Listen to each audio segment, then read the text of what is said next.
इस तरह की बातें तुम्हारे बाद कौन करेगा, जीते रहियो मरियो मत। जॉन, मैंने कभी किसी की बुराई नहीं की। लोग तो कहते हैं कि तुम फौज की बुराई करते हो। सारे फौज के सरबराह मेरे दोस्त, सारे सिपाही मेरे दोस्त।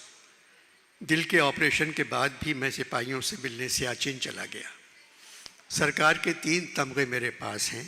फौज के दिए हुए 25 तोहफे मेरे पास हैं। एयरफोर्स, नेवी, आर्मी, रेंजर सबसे जान पहचान है।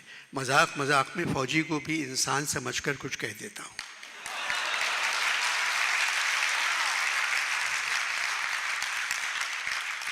जानी मत कहा करो। अयूब खान, यहिया खान और ज़ियाउल हक के बारे में मरने के 1 साल बाद मैंने ज़रा सी सख्त ज़बान इस्तेमाल की थी। जानी, इन तीनों ने मेरा और मेरी शायरी का बुरकुस निकाल दिया, बहुत पिटवाया। जानी, जब मरे हुए फौजी इतने ताकतवर हो सकते हैं तो जिंदा का सोचो।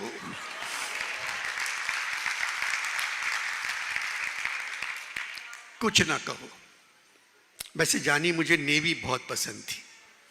65 की जंग में मैंने नेवी के लिए लिखा था, फरमा रवाए बहरे अरब पाक बहरिया, भारत में तेरा नाम है बेबाक बहरिया। तू आज़म का पहाड़ है और झूमता हुआ, एक ना खुदा है कौम दुआ और मरहबा ए पाक बहरिया।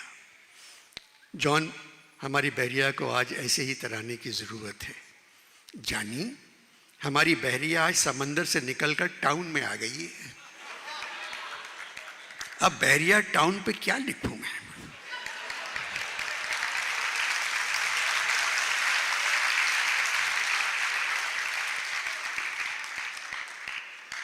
जॉन, सियासत और फौज को रहने दी, आप तारीख पर बात कर रहे थे। जानी, मैंने अपने कॉलम में लिखा था, हम 1000 बरस से तारीख के दस्तरखान पर हराम खोरी के सिवा और कुछ नहीं कर रहे हैं।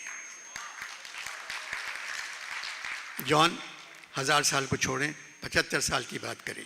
जानी, दस्तरखान छोटा हो गया है मगर काम वही हो रहा है। हुकूमत का दस्तरखान भरा हुआ, अवाम 12 महीने रोज़े रख रही है। अनवर मकसूद, अब तुम्हें एक बात बताऊं। हज़रत इब्राहीम के 2 बेटे थे। जानी, हज़रत इब्राहीम के 2 बेटे थे। एक का नाम था इस्माइल, दूसरे का नाम था इसहाक। दोनों में कभी लड़ाई नहीं हुई, दोनों अपना काम जानते थे, इसहाक और इस्माइल। नून लीग के पिछले वजीर खजाना थे इस्माइल, आज हैं इसहाक। दोनों कमबख्तों को काम ही नहीं आता अपना।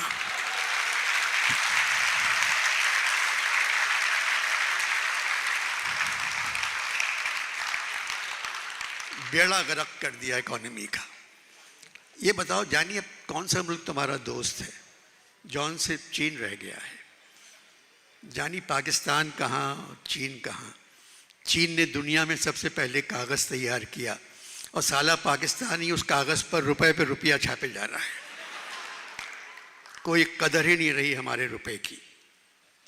जॉन, इन तमाम बातों के बावजूद चीन पाकिस्तान का दोस्त है। अभी चीन ने अपने कर्जे को रोल ओवर करने को कहा है।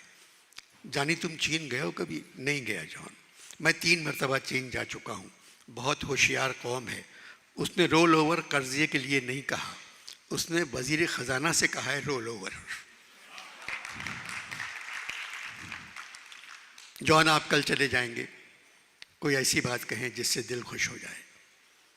जानी, सोचने में हफ्ता तो लग जाएगा। प्रॉब्लम यह है मैं कल जा रहा हूँ। एक मरतबा मुशायरे के लिए ढाका गया। PIA का जहाज़ वैसे ही ख़राब था, मौसम ने उसे और ख़राब कर दिया। रईस भैया साथ बैठे हुए थे। जानी, जहाज़ थिरकने लगा, फिर उछलने लगा। जब मुजरा दिखाने लगा तो पायलट ने ज़ोर ज़ोर से कहा, मेडे मेडे मेडे। मैं भैया के गले लग गया और कहा, मरने से पहले एक मरतबा तो आपको गले लगा लूँ। हज़रत अली को याद किया। जॉन, खुदा को याद नहीं किया। जानी, उसके पास तो जा रहा था, फिर याद क्या करता।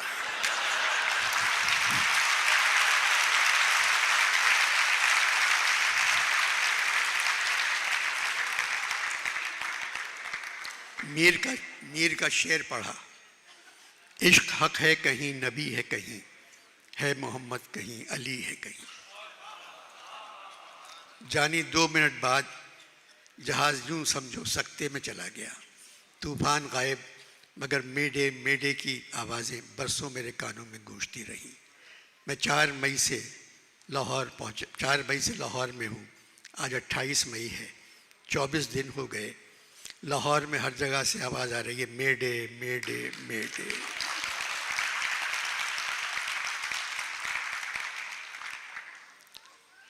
बाद में मुझे किसी ने बताया मुल्क हिल रहा है। जॉन, मुल्क कैसे हिलेगा? न्यूक्लियर मुल्क है। जानी, ये मुल्क ना न्यू है ना क्लियर है।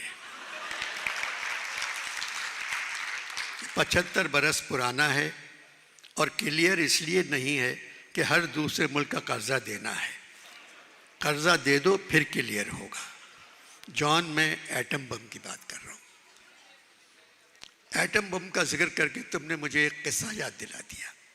एक दिन फल खरीदने गया इम्प्रेस मार्केट। एक पठान ठेले पर बैठा बड़े बड़े तरबूज बेच रहा था और चीख चीख कर कह रहा था, एटम बम खरीद लो 20 रुपए किलो, एटम बम खरीद लो 20 रुपए किलो। अब तुम लोगों की हालत ऐसी हो गई है, तुम लोग भी पुकारोगे एटम बम खरीद लो, हमें पानी रोटी बिजली आटा दे दो, एटम बम खरीद लो।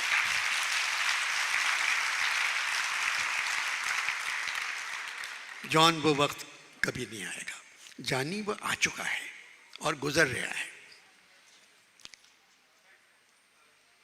अनवर मकसूद, एटम बम तबाही की निशानी है। भाई रईस ने कहा था, कहने लगे कि हमको तबाही का गम नहीं। मैंने कहा कि वजह तबाही यही तो है।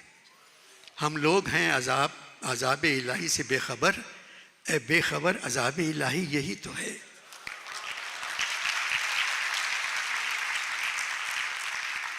जानी, जब तक तुम लोगों ने एटम बम नहीं बनाया था, कौम डरपोक थी।